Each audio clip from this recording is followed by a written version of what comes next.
नमस्कार साथियों, मेरे व्यंग गुस्ताखी माफ़ के नाम से प्रकाशित होते हैं। सामान्यतः इन व्यंगों में कुछ साथियों की चौपाल में हो रही बातचीत होती है, जिसमें से एक कैरेक्टर होता है पत्रकार माधव, जो कि किसी के भी भीतर रहने वाला एक चरित्र है, जो कि व्यंग मजाक में बहुत गहरी बात कह देता है। इस बार की पेशकश है नेताजी और यक्ष प्रश्न।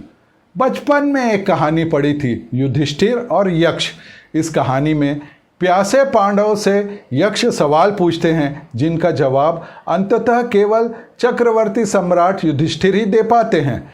बाकी सब यक्ष के सवालों का सही जवाब देते नहीं हैं और एक के बाद एक पांडव यक्ष की शर्तों के अनुसार बेहोश हो जाते हैं। हम दोस्तों में यह चर्चा चल ही रही थी कि एक साथी ने यकायक दूसरे वरिष्ठ पत्रकार से सवाल पूछ लिया।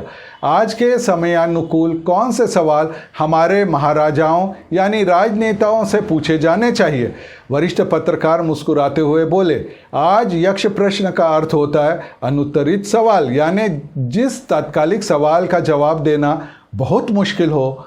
चलो मैं आज आपको कुछ ऐसे ही सवाल बताता हूँ। आप पूछ सकते हैं कि भ्रष्टाचार कब खत्म होगा, कीमतें कब नीचे उतरेगी, इस क्षेत्र की सड़कों की हालत कब सुधरेगी।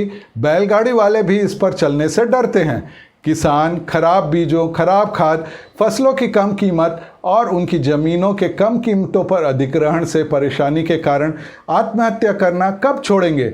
बिजली की कटौती कब कम होगी और उसकी बेलगाम बढ़ती कीमतों पर कब कमी आएगी, ताकि उद्योगपति चैन से उद्योग चला सके। स्वच्छ पानी सभी नागरिकों को 24/7 के नारे के अनुसार पूरे साल भर कब से मुहैया कराया जाएगा। जनता से लिए टैक्स का 100% सही उपयोग कब होगा। राजनीति अपराध मुक्त कब और कैसे होगी। राजनेता सच्चे देश सेवक कब बनेंगे। तीसरे पत्रकार ने उन्हें रोकते हुए कहा कि ऐसे सवालों की फहरिस्त बहुत लंबी है। इन सवालों के जवाब नेता देने के पहले बेहोश हो जाना पसंद करेंगे। आज की आम जनता को ये सवाल पूछना पसंद नहीं है। आम जनता तो केवल यह पूछना चाहती है कि सरकार की तरफ से मुफ्त में क्या क्या दे सकते हो और कब तक। फिर आम लोग आपस में खुसुर पुसुर करते हैं कि अभी राजनेता कोई जवाब दे या ना दे। अगले चुनाव के पहले तो घोषणा करनी ही पड़ेगी। अब हर पत्रकार मित्र अपने अपने तर्क देकर अपनी बात रखने लगा। किसी ने कहा, आज यदि युधिष्ठिर वाला सवाल यक्ष से पूछा जाता, सबसे तेज क्या चलता? जवाब होता, सबसे तेज तो भ्रष्टाचार चलता है। आज़ादी के बाद देखो भ्रष्टाचार का कितना विकास हुआ। पहले जितना मंत्री कमाता था उतना आज संतरी कमाता है। कोई बोला, आज का नेता सबसे बहादुर होता है, किसी से नहीं डरता, इसलिए निर्भीक होकर मनमाने ढंग से खाता है। तो किसी ने कहा कि देश में माल है तब तो कमाल दिख रहा है, खाने के लिए नहीं रहता तो लूटने के लिए कहाँ से आता।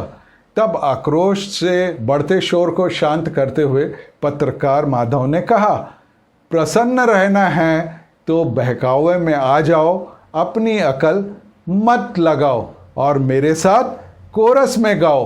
अच्छे दिन अब आने वाले हैं।